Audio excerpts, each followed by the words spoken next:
Construction में केवल सीधा रूल याद रखना है, सिम्बास। कौन सा याद रखना है बेटा? सिम्बास। सी फॉर क्या होता है बेटा? कंडक्टर। कंडक्टर। तो जो भी आप इलेक्ट्रिसिटी कंडक्टर के लिए यूज करते हैं, जैसे एल्यूमिनियम यूज कर सकते हैं, जो सबसे ज्यादा मुख्यतः यूज किया जाता है कई जगह पे स्पेशल तरीके से, जैसे हम लोग बात करें सब स्टेशन के अंदर, वहां पे केबलिंग जब भी की जाती है तो मोस्टली कॉपर का यूज किया जाता है। आई फॉर क्या हो गया बच्चे? इंसुलेशन। तो डिफरेंट तरीके से हम इंसुलेशन की बात करते हैं। एम फॉर क्या हो गया बेटा? Metallic sheath. मेटेलिक शीथ, ये ध्यान रखना, पूरा रिवाइज हो जाएगा बेटा। और बी फॉर क्या हो गया बच्चे? बेडिंग। ये छोटी छोटी चीजें जरूर ध्यान रखना। ए फॉर क्या हो गया बेटा? आर्मरिंग। और एस फॉर क्या हो गया बेटा? सर्विंग। तो याद रखने का सबसे बेस्ट तरीका कौन सा बेटा? सिम्बास करके याद रखो। सिम्बा वाली मूवी देखिए कि नहीं देखी? वही सिम्बा वाली मूवी ध्यान रखो, दिमाग में आराम से चीजें याद हो जाती हैं। तो कौन कौन से वापस याद कर लो सर? कंडक्टर है, इंसुलेशन है, मेटेलिक शीथ है, बेडिंग है, आर्मरिंग है और सर्विंग है। ये 6 चीजें जो है वो अपने दिमाग में याद रखो। तो सबसे जो इंटरनल पार्ट जो होता है वो कंडक्टर होता है। कंडक्टर के ऊपर हम लोग इंसुलेशन लगाते हैं। इंसुलेशन के ऊपर हम लोग क्या लगाते हैं? जैसे इस वाले डायग्राम में इंसुलेशन यहां पे मिसिंग कर दिया, ठीक है, तो हम लोग यहां पे इंसुलेशन अलग से ऐड कर देते हैं। क्लियर? तो कंडक्टर के ऊपर लगाते हैं इंसुलेशन, इंसुलेशन के ऊपर लगाते हैं मेटेलिक शीथ, फिर मेटेलिक शीथ के ऊपर लगाते हैं बेडिंग, बेडिंग के ऊपर लगाते हैं आर्मरिंग, आर्मरिंग के ऊपर लगाते हैं सर्विंग। ये 2 चीजों के बारे में बिल्कुल दिमाग में रखना है। क्लियर है? अब आती है बच्चों की जो हम लोग कंडक्टर यूज करते हैं वही सेम तरीके के कंडक्टर हैं जो आप ओवरहेड लाइन में यूज करते हैं। अरे हाँ या ना? Similar in overhead line. अच्छा बताओ कौन कौन से? सर एल्यूमिनियम यूज कर सकते हैं, कॉपर यूज कर सकते हैं, कैडमियम कॉपर यूज कर सकते हैं, फॉस्फर ब्रॉन्ज यूज कर सकते हैं। पर मुख्यतः देखी जाए या सब जगह यदि सब चीजों का सिनेरियो का ध्यान रखा जाए तो एल्यूमिनियम सबसे बेस्ट सूटेड काम करता है। क्लियर है? क्योंकि हल्का भी होता है, ठीक है, और साथ ही साथ कॉस्टिंग वाइज भी देखे तो वो भी कम पड़ता है। तो इसलिए हम लोग कौन सा यूज करेंगे बेटा कंडक्टर में? सर कंडक्टर में हम लोग एल्यूमिनियम यूज करेंगे। ये ध्यान हो गया सबको। दूसरी चीज चलती है बेटा इंसुलेशन, जो सेकंड है, सेकंड लेयर। जो सेकंड लेयर की बात करें तो कौन सा आ गया बेटा? इंसुलेशन। इंसुलेशन क्या करता है? जो भी आपका लीकेज करंट है वो लीकेज करंट नहीं होने देता। अब कैसे लीकेज करंट हो सकता है? देखो यार, यहां पे क्या है, यहां पे हाई वोल्टेज है क्योंकि यहां से करंट जा रहा है, और यहां पे आपका लो वोल्टेज का फॉर्मेशन होता है। तो हाई से लो वोल्टेज के बीच में इंसुलेशन कलेक्टेड है, which is a dielectric material, तो उसमें लीकेज करंट के चांसेस बनते हैं। तो वो लीकेज करंट के चांसेस को रोकने के लिए हम लोग किसका यूज करते हैं?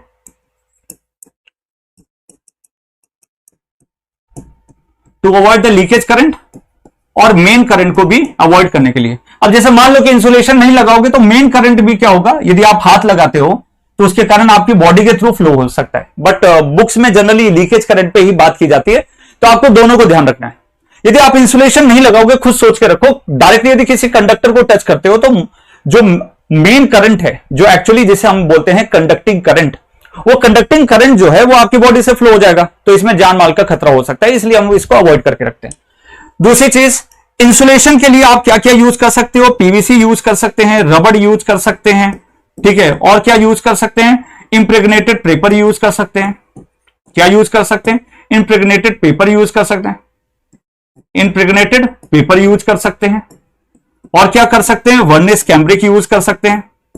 वर्निस कैम्ब्रिक यूज कर सकते हैं, ठीक है। और क्या यूज कर सकते हैं? हायर वोल्टेज में तो ये जो है बेटा वो आपके मोस्टली देखे जाएंगे तो अराउंड 11 किलो वोल्ट या मोस्टली 66 किलो वोल्ट तक मोस्टली यूज किए चल जाते हैं। बट यदि इसके ऊपर की यदि हम लोग बात करेंगे more than the 66 kilo volt, तो वहां पे हमें प्रेशर केबल्स का यूज करना पड़ेगा। आगे आने वाली स्लाइड्स में हम लोग देखेंगे। तो इंसुलेशन में ये सब चीज आती है। जबकि इंसुलेटिंग मटेरियल में हम लोग सबसे ज्यादा किसका यूज करते हैं? Porcelain material. लास्ट लेक्चर में मैंने आपको पढ़ाया था, याद आ रहा थोड़ा बहुत? तो लास्ट लेक्चर में हमने क्या पढ़ाया था कि सर इंसुलेशन के वहां पे क्या चांसेस है? पोर्सिलेन है, वहां पे हम ग्लास का भी यूज करते हैं। इन सभी तरीके के मटेरियल को इंसुलेटर में यूज करते हैं। जबकि केबल के इंसुलेशन में पीवीसी, रबड़, इंप्रेग्नेटेड पेपर, वर्निस कैम्ब्रिक, ठीक है, वुल्कनाइज्ड इंडिया रबड़, वुल्कनाइज्ड इंडिया रबड़ जो कैसे बनता है? सल्फेशन ऑफ द रबड़ से बनता है, ठीक है। इसके बारे में अलग से कभी चर्चा करेंगे, ठीक है, उसके लिए अलग लेक्चर लिया जाएगा। तो ये सब जो मटेरियल होते हैं वो किसके अंदर आते हैं? सर ये सब इंसुलेशन मटेरियल के अंदर आते हैं जो लीकेज करंट को अवॉइड करता है। यहां तक चीजें समझ में आई? चलो सर ये भी समझ में आ गया। अब यार तीसरा चलते हैं। तीसरा क्या है? Metallic sheath. अच्छा, मेटेलिक शीट की यदि मैं बात करूं तो मेटेलिक शीट किस काम आता है सर? मेटेलिक शीट आता है, बिल्कुल पॉइंट टू पॉइंट बात करेंगे, ठीक है। मान लीजिए कि आपकी ये जो लेयर है वो कहां पे लगी है सर? ये तो हमारी इंसुलेशन के ऊपर लगी हुई है। अब इंसुलेशन को किससे बचाना है? इंसुलेशन को बचाने के लिए मेटेलिक शीट है, मेटेलिक शीट को बचाने के लिए बेडिंग है, बेडिंग को बचाने के लिए आर्मरिंग है, आर्मरिंग को बचाने के लिए सर्विंग है। इसी तरीके से लेयरिंग की गई है। अब जो है यदि मैं मेटेलिक शीट की बात करूं तो इंसुलेशन को किससे बचा रहा है सर? वो इंसुलेशन को बचा रहा है किसी भी, क्योंकि अंडरग्राउंड है ना, किसी भी टाइप के केमिकल से, एसिड से, एल्कलाइन से, एल्कलाइन नेचर के जो मटेरियल हैं, एंड साथ ही साथ मॉइस्चर से, साथ ही साथ मॉइस्चर से। क्यों? क्योंकि जब मॉइस्चर, ये सब क्या करते हैं? इंसुलेशन प्रॉपर्टी को कम करते हैं, डिक्रीज करते हैं, इंसुलेशन प्रॉपर्टी को अफेक्ट करते हैं और उसकी जो इंसुलेशन कैपेसिटी है वो रिड्यूस होती जाती है, मतलब डाई इलेक्ट्रिक स्ट्रेंथ जो है वो आपकी रिड्यूस होती जाती है। इसलिए हम उसको अवॉइड करने के लिए मेटेलिक शीट लगाते हैं इंसुलेशन के ऊपर। ये चीज समझ में। दूसरी चीज आती है कि सर आप मटेरियल क्या यूज करते हैं वो बता दीजिए। हम लोग जो मटेरियल यूज करते हैं वो बताओ कौन कौन सा है, किसी को याद हो तो बताओ कौन सा मटेरियल यूज करते हैं। ठीक है, लेड, मोस्टली जो मटेरियल यूज किया जाता है लेड वायरिंग का मोस्टली यूज किया जाता है। किसका यूज किया जाता है? लेड वायरिंग का यूज किया जाता है। अब दो तरीके के मटेरियल हैं, एक तो स्टील जो मोस्टली हम लोग आर्मरिंग के अंदर यूज करेंगे, और एक लेड है। क्लियर है? पोर्सलिन यहां पे नहीं, हाँ लेड एंड एल्यूमिनियम, और उन दोनों का एलॉय भी यूज कर सकते हैं। जैसे हल्क ने बोला, बिल्कुल सही बोला, लेड भी यूज कर सकते हैं, एल्यूमिनियम भी यूज कर सकते हैं, या इन दोनों के मिला के हम लोग एलॉयज भी बना सकते हैं। ये ध्यान रखना है। तो बेसिक चीज आपको क्या समझ में आ गई इन तीनों से कि सर ऐसा ऐसा थोड़ा बहुत जो कंस्ट्रक्शन है वो हमारा इस तरीके से चलेगा। चल, अब ये क्या हो गया? हाँ चलो, अब आते हैं बेटा इसके अंदर थोड़ा सा और पढ़ लेते हैं। चौथी लेयर कौन सी है बेटा? फोर्थ लेयर कौन सी? बताओ फोर्थ लेयर कौन सी है? सर अभी तो आपने बताया कि अरे सर कंडक्टर, सिम्बास का फॉर्मूला बताया, कंडक्टर रखा, इंसुलेशन रखा, इंसुलेशन रखा, एक मिनट, इंसुलेशन रखा, मेटेलिक शीट रखा। अब मेटेलिक शीट को बचाने के लिए हम लोग किसका यूज करेंगे? हम लोग बेडिंग का यूज करेंगे। किसका यूज करेंगे बच्चे? बेडिंग का यूज करेंगे। क्लियर है? अब बेडिंग के लिए क्या क्या मटेरियल आपके यूज हो सकते हैं वो बताओ, और बेडिंग क्यों अप्लाई की जाती है वो सोचो, क्योंकि ये रिवीजन है, बिल्कुल प्रॉपर तरीके से रिवीजन हो जाएगा। तो बेडिंग का देखिए, अब देखो जैसे मेटेलिक शीट लगाते हो, अब मेटेलिक शीट को हमको बचाना है, कहीं पे मॉइस्चर ना चले जाए, ठीक है, और साथ ही साथ मैकेनिकली उसको स्ट्रांग बनाना है, ठीक है ना। तो मैकेनिकली यदि प्रोटेक्शन, मैकेनिकली प्रोटेक्ट करने के लिए, ठीक है, तो उसके लिए हम लोग क्या कर सकते हैं? बेडिंग का यूज कर सकते हैं। इसके लिए हम लोग किसका यूज करते हैं? सर हम लोग इसके लिए फाइब्रस मटेरियल का यूज कर सकते हैं, फाइब्रस मटेरियल का यूज कर सकते हैं। फाइब्रस मटेरियल में कौन कौन से आते हैं? सर जूट आता है, हेसन टेप आता है, बिल्कुल फटाफट रिवीजन होता जाएगा, हेसन टेप आता है, और क्या आता है बच्चे? कॉटन। ये तीनों के नाम याद रखने। फाइब्रस मटेरियल यूज करते हैं, मैकेनिकली प्रोटेक्ट करना है, शॉक एंड वाइब्रेशन से बचा के रखना है। ऐसे सभी केसेस के अंदर यदि आप बात करेंगे तो बेडिंग का यूज किया जाता है। किसका यूज किया जाता है? बेडिंग का यूज किया जाता है। और बेडिंग के लिए होने वाला जो मटेरियल है वो फाइब्रस मटेरियल यूज किया जाता है, जिसमें आता है jute, hessian tape and cotton. Jute, hessian tape and cotton. सभी बच्चे अपना प्यार दिखाना मत भूलना, ठीक है। ये आ गया चौथे पे। अब हमारा पांचवा कौन सा है? इसको प्रोटेक्ट करने के लिए पांचवा कौन सा हो गया? चलो बताओ जल्दी से। ठीक है, CIMB, बी तक पहुंच गए। ए मतलब आर्मरिंग। यदि मैं आर्मरिंग की बात करूं तो ये क्या करता है? प्रोटेक्शन फ्रॉम, ठीक है, mechanical pressure, force, vibrations, sudden shock. अब तुम बोलोगे सर ऐसा कैसे हो सकता है? आप खुद सोचिए, यदि मैं यहां पे मैं अपने फ्लोर पे खड़ा हूं और मैं ऐसे करके उछल के इस पे कूदता हूं, तो उसके कारण क्या होगा कि जमीन पे एक क्या लगेगा? फोर्स लगेगा। ये आप लोगों ने मैकेनिक्स में जनरली पढ़ा भी है। और जब है ना बड़े बड़े ट्रक आते हैं, बड़े बड़े व्हीकल आते हैं जो हैवी लोडेड रहते हैं, और नीचे यदि अंडरग्राउंड केबल है, यदि वो मटेरियल स्ट्रांग नहीं है तो उसको क्या कर जाएगा? डैमेज कर जाएगा। इसीलिए थोड़ा सा हम इसको स्ट्रांग बनाने के लिए किसका यूज करते हैं? स्टील टेप या स्टील वायर का यूज करते हैं, स्टील टेप या फिर स्टील वायरिंग का यूज करते हैं, स्टील टेप या फिर स्टील वायरिंग का यूज करते हैं। तो ये प्रोटेक्शन प्रोवाइड करता है पूरी केबल को। साथ ही साथ बोल दिया जाता है कई बार एग्जाम में कि बेडिंग को प्रोटेक्शन प्रोवाइड करने के लिए कौन से मटेरियल का यूज किया जाता है, तो आपको बताना है सर वो तो हमारा स्टील मटेरियल है which is under the armouring condition. चलो अब एक और सिक्स्थ वाला पढ़ते हैं। सिक्स्थ वाला कौन सा है सर? सर्विंग। ठीक है, अब सर्विंग क्या है? जैसे हमारा ये बेडिंग था और यहां पे किसको प्रोटेक्ट कर रहा था? मेटेलिक पोर्शन को प्रोटेक्ट कर रहा था, वैसे यहां पे स्टील टेप और स्टील वायर भी आपका क्या है? स्टील टेप और स्टील वायर भी क्या है? एक तरीके से वो भी आपके मेटेलिक पार्ट है। उन मेटेलिक पार्ट को प्रोवाइड करने के लिए फिर से एक लेयर लगाई गई जिसे हम लोग सर्विंग बोलते हैं, और it is similar to bedding material. यदि आप देखोगे तो वही सेम फाइब्रस मटेरियल यूज किए जाते हैं, बस यही आप शॉर्ट नोट्स में रखिए, आपको इससे ज्यादा कुछ जरूरत नहीं पड़ती है। आपको सब एक ही उसके अंदर मैंने लाके पूरी चीजें रख दी। तो ये होता है पूरा कंस्ट्रक्शन, और इससे ज्यादा आपको ना किसी वर्डिंग की एक्स्ट्रा जरूरत है। मैं फुल लेक्चर में तो बड़े बड़े लंबे लंबे सेंटेंसेस लिखवाता हूं। जब हम आगे चलते हैं, ये कुछ जो डेटा मैं लेके आया हूं ना बेटा, वो डेटा बड़ा काम आने वाला है।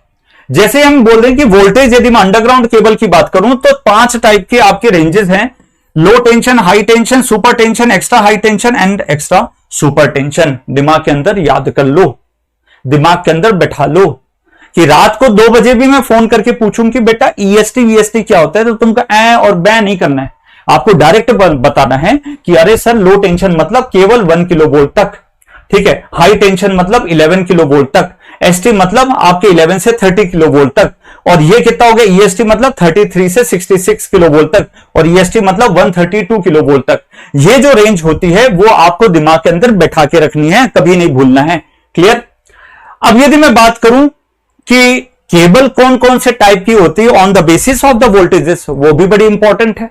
तो एक तो यहां से बड़े क्वेश्चन बनते हैं, ठीक है, इन ईच एग्जाम, कोई भी एग्जाम उठा लो, चाहे मैं आपको गेट का एग्जामिनेशन की बात करूं बच्चों, या फिर मैं इंजीनियरिंग सर्विस एग्जाम की बात करूं, या आपके जेई और एई एग्जाम की बात करूं, आप कोई भी आप पेपर पलटा लो, आपको कहीं ना कहीं ये दिख जाएगा। प्रीवियस ईयर में आपको ये क्वेश्चन जरूर दिखेगा। तो इसलिए ये जो रेंजेस हैं वो जरूर से जरूर आप याद करके रखें, इसे छोड़ना मत। दूसरी चीज है, बहुत सारे बच्चे कंफ्यूज रहते हैं, जनरल केबल में कितना रहता है? 11 किलो वोल्ट ऑपरेट करना है। बेल्टेड केबल मतलब ये डिजाइनिंग के ऊपर है, तो 11 से 22 किलो वोल्ट आपको याद रखना है। जब भी हमको ऑपरेट करना है 22 से 66 किलो वोल्ट के बीच में, तो अब आपको स्क्रीन्ड केबल की यूज करना है, ठीक है। जब आपको 66 से ज्यादा का यूज करना है तो प्रेशर केबल्स यूज करना है, जिसके ये टाइप्स हैं, ये दो इसी के टाइप्स हैं। एक होता है ऑयल प्रेशर केबल जो 132 से 220, या फिर आप बोल सकते हो 66 से हम लोग मोस्टली ऊपर तक यूज करते हैं, 220 तक यूज करते हैं। तो ये 132 ना लिख के आप इसको 66 लिख दीजिएगा, क्योंकि ये प्रेशर के ही दोनों टाइप होते हैं। तो प्रेशर केबल में 2 टाइप होते हैं, पहला हो गया ऑयल प्रेशर केबल और दूसरा हो गया बेटा गैस प्रेशर केबल। याद हो गया? तो ऑयल प्रेशर केबल में 66 से 220 किलो वोल्ट की आपको रेंज रखनी पड़ती है। गैस प्रेशर केबल में आपको 220 के ऊपर की यदि रिक्वायरमेंट है तो आप वहां पे ऑयल प्रेशर केबल यूज नहीं करोगे, वहां पे आप मना कर देना कि भाई ऑपरेट ही नहीं हो पाएगा। अब ऑयल प्रेशर केबल का क्या मतलब है? तो यहां पे ऑयल जो होता है, ऑयल कैसे यूज करता है बेटा? डाई इलेक्ट्रिक मटेरियल, मतलब इंसुलेटिंग मटेरियल। अब तुम कहोगे कि सर ये कैसे ऑपरेट होता है? तो मोस्टली जो हमारे 3 कोर केबल्स होते हैं, ठीक है, उसमें या तो सेंटर पे या फिर सबके बीच में से हम लोग क्या कराते हैं, एक पाइपिंग के माध्यम से ऑयल को कंटिन्यूअसली क्या करते हैं, सर्कुलेट करते हैं, ऑयल को कंटिन्यूअसली सर्कुलेट करते हैं। तो मान लीजिए केबल है, तो इसके सेंटर से क्या जाएगा, सेंटर से एक ऑयल का लेयर जाएगी और ऑयल मूव करते हुए ऐसे जाएगा कंटिन्यूअसली, यहां से गया फिर दूसरे पाइप से बाहर से फिर अंदर डाल दिया जाता है। और ये किसके मदद से किया जाता है? किसी एक पंप का यूज किया जाता है, पंप, ठीक है, मोटर एंड पंप। मोटर समझ गए ना, तो उसी का एग्जांपल है पंप। तो पंप के माध्यम से कंटिन्यूअस ऑयल का सर्कुलेशन किया जाता है। क्यों किया जाता है? क्योंकि इस ऑयल, ये जो आपका ऑयल है ना, वो हीट को इजिली डिसिपेट कर देगा, इजिली डिसिपेट कर देगा बाहर की तरफ से। केवल आपको पॉइंट है ना, इंपॉर्टेंट पॉइंट पे ध्यान देना। मैंने लिखा भी है अंडरग्राउंड केबल का शॉर्ट नोट्स, अंडरग्राउंड केबल का शॉर्ट नोट्स। ठीक है बेटा मैं लेक्चर में कॉल करता हूं आपको थोड़ी देर बाद। क्लियर है बच्चे यहां तक? तो ऑयल का सर्कुलेशन। अब मान लो कि गैस प्रेशर केबल की यदि मैं बात करूं तो मैं यहां पे ऑयल का यूज ना करके मैं गैस सर्कुलेशन का यूज करूंगा। और गैस सर्कुलेशन में आपको कौन सा यूज होगा बेटा? Dry nitrogen. कौन सा यूज होगा? Dry nitrogen. दिमाग के अंदर बैठा के रखो कि हाँ ये दो चीजें। अब आप कभी भी किसी भी एग्जाम को पलटा लो, आपको ज्यादा इन डेप्थ कभी पूछा ही नहीं। अरे मैं तो गेट एग्जाम में इसी पे पूरी एनालिसिस करता हूं। ये पूरी जो स्लाइड है इसी पे ही यदि हम लोग बाकी एग्जामिनेशन की बात करें तो बहुत इन डेप्थ पढ़ना पड़ जाता है। पर जो आपके एग्जामिनेशन की रिक्वायरमेंट है उसके हिसाब से जो चीजें मैंने बताई, आप इसमें प्रीवियस ईयर का पेपर पलटाओ और आने वाले एग्जाम में जो भी क्वेश्चन आएंगे वो इसी से रिलेटेड आएंगे। ज्यादा इन डेप्थ पूछ ही नहीं रहा। आप फालतू में क्यों फालतू एफर्ट डाल रहे हो? सीधी सी बात है, जो मैं बता रहा हूं वो दिमाग के अंदर रख लो। केबल में यदि जनरल केबल की बात करूं तो 11 किलो वोल्ट तक यूज होगा, बेल्टेड में 11 से 22 तक यूज होगा, स्क्रीन्ड में 22 से 66 यूज होगा, प्रेशर केबल्स में 66 से 132, मतलब जिसके दो टाइप होंगे, ऑयल प्रेशर 66 से 220, गैस प्रेशर 220 से ज्यादा पे यूज होगा। बस इतनी सी चीज। और यहां पे ये मैंने low tension, high tension, super tension पे बात कर ली। अच्छा, जैसे डाइलेक्ट्रिक स्ट्रेंथ में हम लोग बात करें, जैसे एयर की डाइलेक्ट्रिक स्ट्रेंथ कितनी होती है? 3 किलो वोल्ट पर एमएम। अब तुम बोलोगे सर हमने तो 30 पढ़ के रखा है। तो बच्चे वो जो 30 होता है ना, वो 30 किलो वोल्ट पर सेंटीमीटर होता है। क्या होता है बेटा? 30 किलो वोल्ट पर सेंटीमीटर होता है। ये चीज दिमाग के अंदर ध्यान रखो। ठीक है, तो कभी एमएम में पूछ देता है तो आपको 3 पे नहीं 30 पे लगाना है। जबकि रबड़ की बात करूंगा तो जनरल आपको कभी भी देखोगे ना कहीं पे भी बुक के अंदर तो 30 किलो वोल्ट पर एमएम मिलेगा। और ये क्या है? 30 किलो वोल्ट पर सेंटीमीटर। और ये क्या है बेटा? पीक के हिसाब से हमने बात की है। तो आप लोगों ने कोरोना में मैंने आपको 21.2 भी पढ़ाया था, जिसके अंदर 21.2 किलो वोल्ट पर सेंटीमीटर है, पर वो किसके हिसाब से पढ़ाया था? आरएमएस के हिसाब से पढ़ाया था। तो ये दो छोटी छोटी चीजें दिमाग के अंदर बैठा के रखो। समझे मेरी बात? बिल्कुल सेट कर लो कि हाँ यार यही है। कोई कंफ्यूजन नहीं होना चाहिए। डायरेक्ट क्वेश्चन आते हैं। ठीक है, एयर का पूछ लेता है, ऑयल का पूछ लेता है, 5 से 20 तक होता है, रबड़ का पूछ लेता है 30 से 40 तक होता है, माइका का पूछ लेता है 118 का होता है, एल्यूमिना का पूछ लेता है 13.4 होता है, डायमंड का पूछ लेता है 2000। समझे मेरी बात? तो इस तरीके से आपको ये सब चीजें ध्यान रखनी पड़ती है। तो बहुत सारा डेटा जो है ना आपके एग्जाम में, जेईई एग्जाम में हमेशा पूछता है और वो डेटा आप फाइंड करते रहते हो। मैं आपको डेटा है बिल्कुल कलेक्टिव वे में लेके आया तो आपको भी बिल्कुल परेशानी ना हो और आपका भी काम बन जाए। क्लियर है? अब हम चलते हैं नेक्स्ट पे। कई बच्चे बोलते हैं कि यार कई बच्चों ने देखा भी होगा ऐसे टाइप के क्वेश्चन कि अंडरग्राउंड केबल में जो हमारा न्यूट्रल वायर होती है वो कौन से कलर की होती है, ग्राउंड वायर होती है वो कौन से कलर की होती है। तो इस कलर पे भी बहुत सारे क्वेश्चन बच्चों को देखने को मिलते हैं देखने को। तो आप ध्यान रखना, यदि सिंगल फेज वायर हम लोग यूज करते हैं तो रेड और ब्राउन कलर की आपको देखने को मिल जाएगी। सिंगल फेज न्यूट्रल की बात करेंगे तो या तो ब्लैक रहेगा या फिर ब्लू रहेगा। ग्राउंड वायर मोस्टली आपका ग्रीन कलर की ही दिखाई जाएगी। यदि मैं 3 फेज में बात करता हूं तो 3 फेज में आपको भी पता है, एक रेड होगी, एक येलो होगी, RYB। तो इस तरीके से रेड, येलो और ब्लू हो गया। पर 3 फेज में यदि न्यूट्रल की बात करूंगा तो वो ब्लैक हो जाएगा। जैसे सिंगल फेज न्यूट्रल में 2 ऑप्शन है, ब्लैक और ब्लू 2 ऑप्शन है, बट 3 फेज न्यूट्रल में हमेशा आपको ब्लैक मिलेगा। 3 फेज प्रोटेक्टिव ग्राउंड या अर्थ वायरिंग में ग्रीन या फिर ग्रीन येलो मिलेगा, जैसे यहां पे मिल रहा था। न्यूट्रल वायर यदि 3 कोर फ्लेक्सिबल केबल में बोलूंगा तो आपको ब्लू मिलेगा। तो इस तरीके से ये चीज आप दिमाग में रखना, याद रहेगा तो बड़े काम आने वाला है ये एग्जाम में। यहां पे यदि देखोगे वैसे क्लास वाई यदि बोले तो 90 डिग्री सेल्सियस तक के टेम्परेचर को झेल सकता है। कहां तक के टेम्परेचर को? 90 डिग्री के टेम्परेचर तक को झेल सकता है, तो उसको हम बोलेंगे क्लास वाई। एक कैटेगरी का हुआ तो 105 डिग्री के टेम्परेचर को झेल सकता है। ई को यदि मैं बोलूं तो अप टू 120 डिग्री सेल्सियस तक, बी को यदि मैं बोलूं तो अप टू 130 डिग्री सेल्सियस तक, एफ को बोलूं तो up to 155 degree Celsius, H को बोलूं तो 180 डिग्री तक, और सी को बोलूं तो 180 डिग्री के ऊपर तक के टेम्परेचर को हैंडल कर सकता है।